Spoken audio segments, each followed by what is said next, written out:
Hello students, welcome back to my channel. इसका नाम है साइंस स्टडी कॉर्नर। तो स्टूडेंट्स, आज की क्लास में करेंगे हम इशू ऑफ शेयर्स चैप्टर।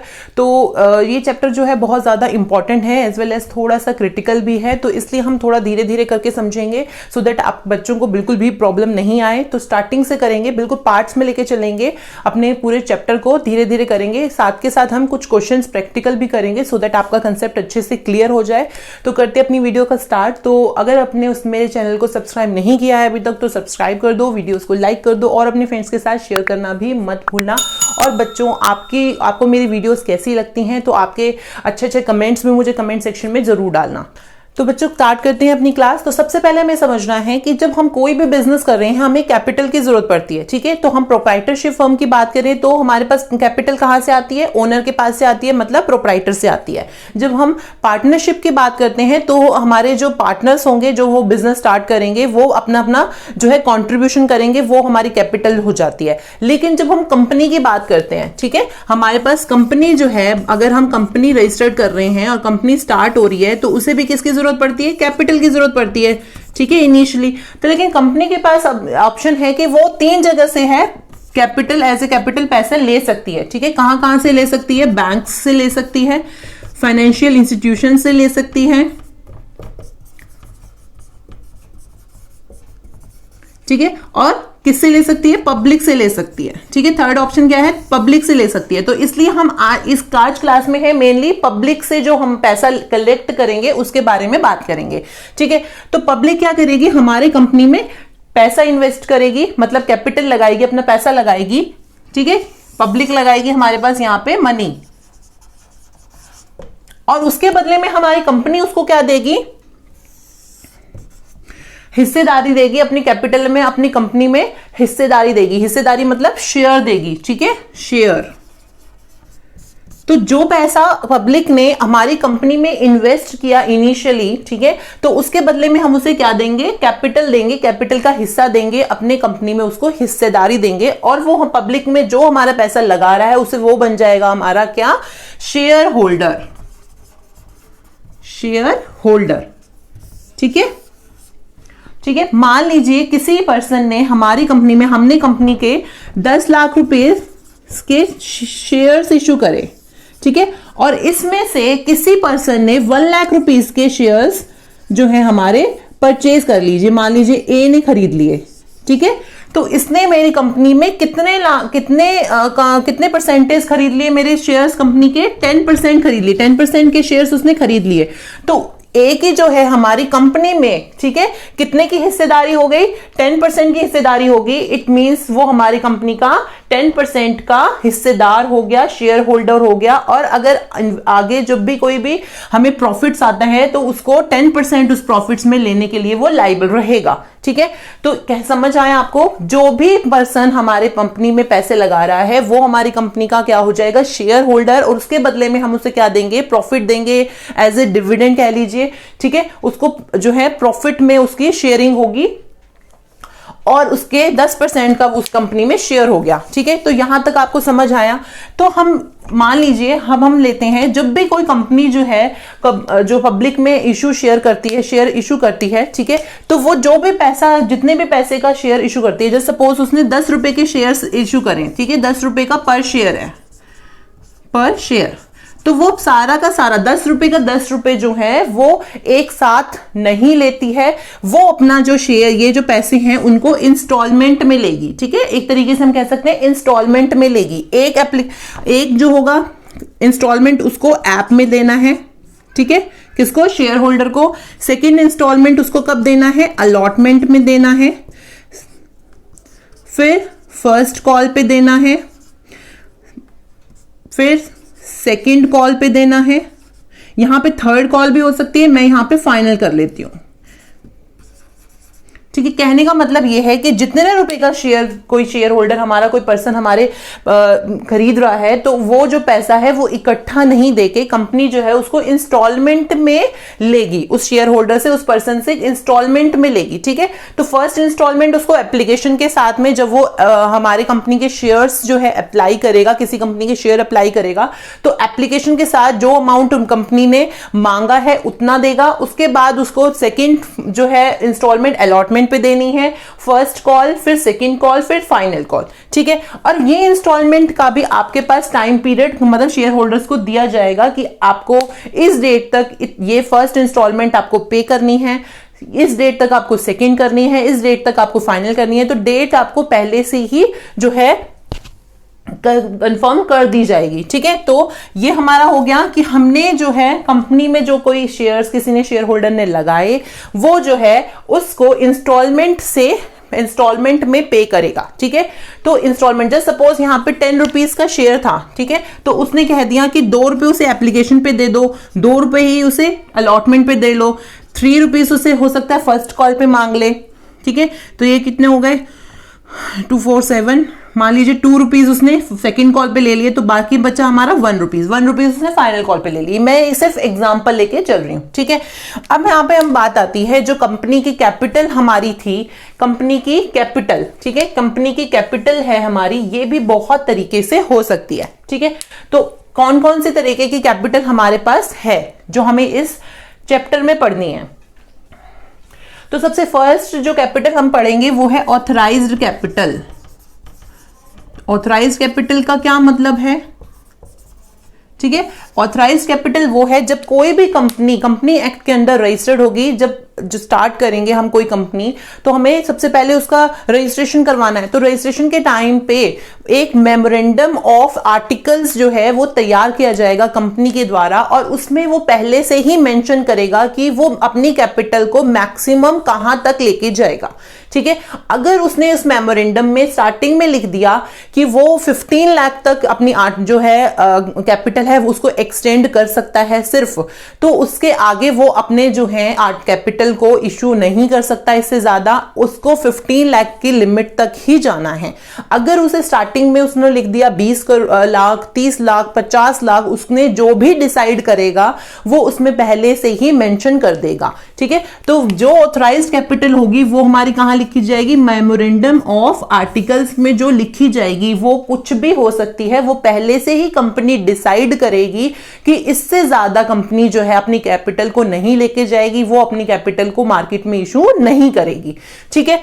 अब हम चलते हैं सेकंड आती है हमारी इश्यूड कैपिटल, ठीक है। इश्यूड कैपिटल हमारी ऑथराइज्ड कैपिटल का वो पार्ट है, मान लीजिए यहां पे उसने पहले से ही डिसाइड किया 20 लाख तक वो उसकी ऑथराइज्ड कैपिटल है, तो हो सकता है कि वो कंपनी 20 के 20 लाख ही इशू कर ले मार्केट में शेयर्स के लिए, या फिर वो उसका कुछ परसेंटेज भी कर सकती है। तो मान लीजिए अगर उसने कंपनी के 10 लाख रुपीस के जो है शेयर्स इशू कर दिए, ठीक है, इशू कर दिए, तो उसके पास जो अनइशूड कैपिटल रह जाएगी वो रह जाएगी, अनइशूड कैपिटल कितनी रह जाएगी, 10 लाख ही रह जाएगी, ठीक है। इसका बैलेंस 20 में से 10 की उसने इशू कर दिए, अनइशूड कैपिटल कितनी रहेगी, 10 लाख रह गई। 10 लाख जो है जब अभी इन फ्यूचर कभी कंपनी को जरूरत पड़ेगी कुछ पैसे की, तो वो क्या है 10 लाख दोबारा इशू करके मार्केट से, पब्लिक से जो है पैसा उठा सकती है, ठीक है। तो अब हम चलते हैं थर्ड हमारी कौन सी कैपिटल आती है, सब्सक्राइब्ड कैपिटल। सब्सक्राइब्ड कैपिटल कौन सी है, मान लीजिए यहां पे मैंने 10 लाख की जो है इशू करे शेयर्स पब्लिक में लेने के लिए, ठीक है।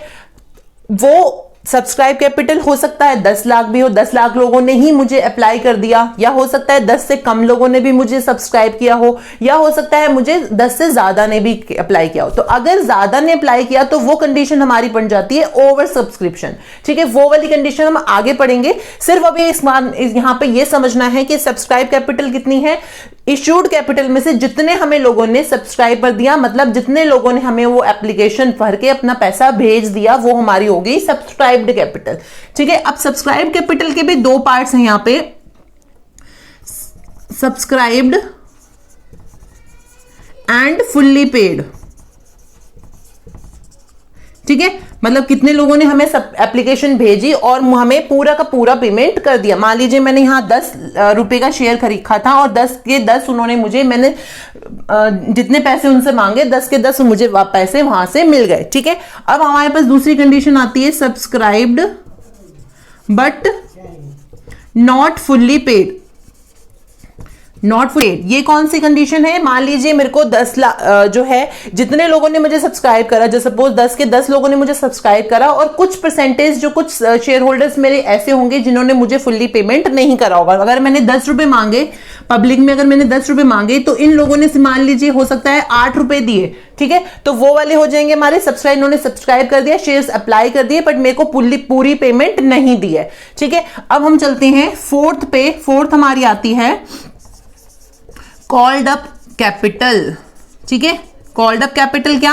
मैंने अभी आपको बताया कि मैंने 10 रुपए मांगे शेयर पे, ठीक है, वो हो गई मेरी कॉल्ड अप कैपिटल। हो सकता है मैंने सिर्फ 8 रुपए मांगे हूं, तो वो हो जाएगी मेरी कॉल्ड अप, मतलब कितने पैसे की मैंने मांग करी है। मांग मतलब डिमांड करी है पब्लिक से, ठीक है। 10 रुपए का शेयर था, हो सकता है मैंने सिर्फ 8 रुपए ही मांगे हो अभी तक, तो वो मेरी हो जाएगी 8 रुपए कॉल्ड अप कैपिटल। 8 रुपए मांगे हैं तो 8 रुपए हो जाएंगे। अगर मान लीजिए हाँ 6 रुपए मांगे हैं अभी तक, तो 6 हो जाएगी। तो कॉल्ड अप है हमारी कैपिटल, वो हो गई जो मैंने अपनी पब्लिक में अपने शेयर होल्डर से कितने रुपए की मांग की है, कॉल्ड अप की है, ठीक है। फिफ्थ आ जाता है हमारा paid up capital. Paid up capital मतलब मान लीजिए मैंने यहां पर 8 रुपए की मांग करी और मेरे को पेमेंट अभी तक कितना रिसीव हुआ है, 6 रुपए का, तो वो हो जाएगी पेड अप कैपिटल, जितने पेमेंट मुझे रिसीव हो गई, ठीक है, जितनी पेमेंट मुझे रिसीव हो गई वो हो गई मेरी paid up capital. Share holders भी मेरे पास हो सकते हैं जिन्होंने मुझे पूरी पेमेंट नहीं दी है, ठीक है, तो वो पेमेंट वो जो पेमेंट होगी जो मुझे रिसीव नहीं होती है, वो उनको मैं कहां ले जाऊंगी, कॉल्स इन एरियर में, ठीक है। जितनी पेमेंट मुझे शेयर होल्डर से रिसीव नहीं हुई, मैंने कॉल्ड अप करा 8 रुपीज का, रिसीव हुआ मुझे अभी तक 6 रुपए, तो 2 रुपए मेरे किस में चले गए, कॉल्स इन एरियर में चले गए। तो इसे भी हम डिटेल में आगे समझेंगे, अभी सिर्फ इतना ही समझते हैं। 6 आ जाता है हमारा रिजर्व कैपिटल, ठीक है। रिजर्व कैपिटल कौन सी है? वो कैपिटल जिसको हम पहले से ही रिजर्व करके रखेंगे, 1 रुपए 2 रुपए, वो हमारे पास पहले से ही डिसाइडेड होगा कि हम कितना कैपिटल रिजर्व करके रखेंगे।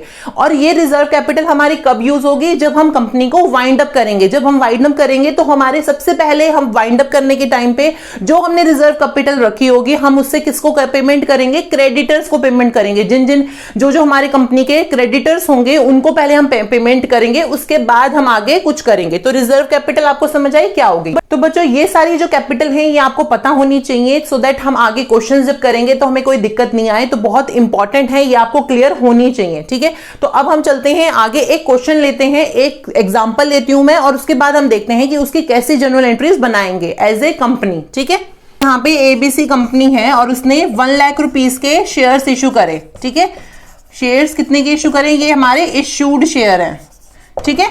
और यहां पे उन्होंने बोला है कि एप्लीकेशन पे हमें 3 रुपीज मिले, अलॉटमेंट पे कितने की पेमेंट मिली, 3 ले लेते हैं। फिर फर्स्ट कॉल पे मान लीजिए उन्होंने बोला कि 2 रुपीज की पेमेंट मिली, और यहाँ पे फाइनल कॉल पे उन्हें रिमेनिंग बची हमारी 2 रुपीज, ठीक है। अब इसके हिसाब से जो है हमें एंट्रीज करनी है। तो सबसे पहले हम जब कंपनी ने जो इशू करे होंगे शेयर्स, तो सबसे पहले हमारे पास क्या होगा, पैसे आए होंगे, एप्लीकेशंस रिसीव हुई होंगी।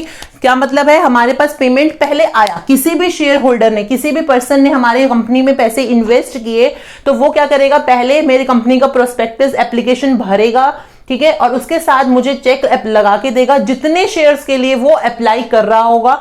जैसे सपोज वो 1000 के शेयर्स के लिए अप्लाई कर रहा होगा, तो 1000 इंटू कितने एप्लीकेशन पे देने हैं पैसे, 3 रुपीज, तो 3 के हिसाब से वो मुझे 3000 रुपीज की पेमेंट करेगा।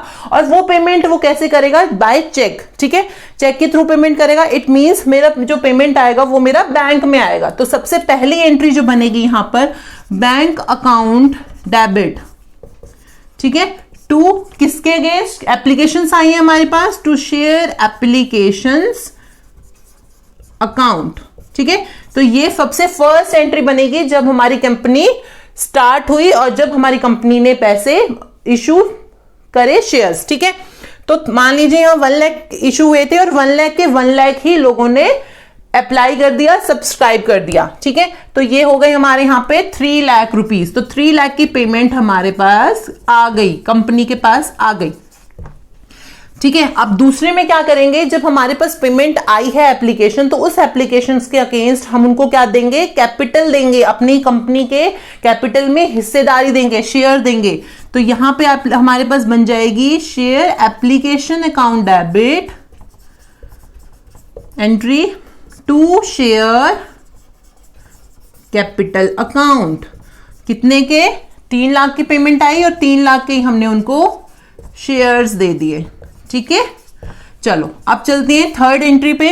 अब हमने क्या करा, अलॉटमेंट में हमें पहले क्या करेंगे, हम शेयर होल्डर्स को एप्लीकेशन भेजेंगे, मेल्स भेजेंगे, मतलब उनको पहले से ही बताएंगे कि हमें अलॉटमेंट मनी 3 रुपीज आपकी रिसीव होनी चाहिए। ठीक है, कौन सी डेट पे, जो भी डेट हमें, मान लीजिए यहाँ पे 1 अप्रैल पे उन्होंने एप्लीकेशन ली, हो सकता है ये डेट हमारी अलॉटमेंट की 1 मंथ के बाद हो, 15 डेज के बाद हो, 2 मंथ्स के बाद हो, वो कंपनी डिसाइड करेगी और वो पहले से ही अपने शेयर होल्डर्स को बताएगी कि इतनी डेट तक, इतने टाइम तक आपको पेमेंट करनी है। ठीक है, जस्ट सपोज यहाँ 1 अप्रैल थी, हो सकता है यहाँ पे उसने जो अलॉटमेंट मनी है 15 अप्रैल को रखी हो। ठीक है, तो हम क्या करेंगे, सबसे पहले अपने शेयर होल्डर्स को इंटीमेशन देंगे कि हमारे पास एप्लीकेशन अलॉटमेंट मनी हमें दे दो, भेज दो।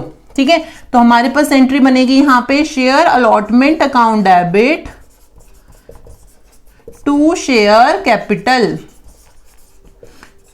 ठीक है, कैपिटल के अगेंस्ट वो अलॉटमेंट मनी मांग रहे हैं। ठीक है, तो हमारे पास यहाँ पे 3 रुपीज है, तो 3 रुपीज ही हमारे पास आ जाएंगे, 3 लाख हो जाएंगे 1 लाख के हिसाब से। ठीक है, अब यहां हमने पैसे मांग लिए अलॉटमेंट के, अब हमारे पास पैसे आ जाएंगे बैंक में। ठीक है, बैंक के थ्रू पेमेंट आएगी, चेक के थ्रू पेमेंट आएगी, तो बैंक अकाउंट हो जाएगा debit to share allotment account. तो 3 लाख की, सपोज 3 लाख हमने मांगे और 3 लाख के 3 लाख ही हमें पेमेंट रिसीव होगी, हम ये कंडीशन लेके चल रहे हैं। ठीक है, अब मान लीजिए सेकेंड कॉल, फर्स्ट कॉल उन्होंने रख दी 1 मई को कि 1 मई को आपको पेमेंट कर देनी है फर्स्ट कॉल, तो हम पहले से ही इंटीमेशन देंगे अपने शेयर होल्डर्स को। ठीक है, तो क्या आएगी, share first call account debit to share capital account. Capital के अगेंस्ट हम क्या मांग रहे हैं, फर्स्ट कॉल मनी मांग रहे हैं, कितनी, 2 रुपीज। ठीक है, तो यहां आ जाएगा हमारा 2 लाख रुपीज। क्लियर, अब जब यहां में हमने पैसे मांग लिए, अब हमारे पास क्या आएंगे, पैसे आ जाएंगे, बैंक में आ गए, तो बैंक अकाउंट डेबिट हो गया to share first call 2 lakh and 2 lakh. Clear, चलो अब हमें फाइनल कॉल मांगनी है। जैसे सपोज यहां पे उन्होंने बोला 15 मई को हमें फाइनल कॉल दे दो। ठीक है, हमने मांग करेंगे पहले। ठीक है, तो हमारे पास आएगी ये share final call, final call account debit to share capital account. यहां पे भी 2 रुपए मांगे हैं, तो यहां पे भी 2 रुपए आ जाएंगे। ठीक है, 2 लाख रुपए के हमने मांग करी है अपने शेयर होल्डर से। ठीक है, अब हमने यहां पे मांग लिए पैसे, अब हमारे पास पैसे आ गए। ठीक है, bank account debit to share final call. ठीक है, तो ये बेसिक एंट्री बनेगी। अगर हमारे पास एप्लीकेशंस जितनी हमने इशू करी हैं उतनी ही रिसीव हो गई और जितने भी शेयर होल्डर्स थे उन्होंने हमें सारी पेमेंट कर दी, तो उस कंडीशन में हमें ये एंट्रीज बनेंगी, जनरल एंट्रीज। ठीक है, बेसिकली हमें ये समझना है कि जो भी हमारा पेमेंट, जितने रुपीस का भी शेयर है, जैसे यहाँ पे 10 रुपए का शेयर था, 10 रुपए का शेयर वो इंस्टॉलमेंट में मिलेगा। फर्स्ट इंस्टॉलमेंट जो होगी हमारी ऐप पे होगी, एप्लीकेशन पे होगी, सेकेंड अलॉटमेंट पे, थर्ड फर्स्ट पे, फोर्थ सेकेंड भी हो सकती है, फिफ्थ फाइनल भी हो सकती है। वो कंपनी के ऊपर डिपेंड करता है कि वो 4 इंस्टॉलमेंट में लेती है पेमेंट, 5 में लेती है या उससे ज्यादा में लेती है या उससे कम में लेती है, वो कंपनी के ऊपर डिपेंड होता है। वो पहले से ही शेयर होल्डर्स को इंटीमेट कर दिया जाएगा, लेटर्स के थ्रू, मेल्स के थ्रू पहले से ही इंटीमेशन उनके पास आ जाएगी। ठीक है, तो ये सारी जो थी ये बेसिक एंट्रीज थी जो हमें पता होनी चाहिए, और इसके बाद हम थोड़ी सी और क्रिटिकल कंडीशंस लेके चलेंगे नेक्स्ट वीडियो में। तो आज के वीडियो में मैंने जितना भी आपको समझाया है, जो भी एंट्रीज ये समझाई हैं, अच्छे से प्रैक्टिस कर लीजिए, क्वेश्चंस कर लीजिए, सो दैट आपको आगे वाली वीडियोस में जो मैं पढ़ाऊं वो अच्छे से समझ आ सके। तो करते हैं अपनी वीडियो को यहाँ पे एंड और मिलेंगे हम अपनी नेक्स्ट वीडियो में। तब तक के लिए have a nice day and good bye.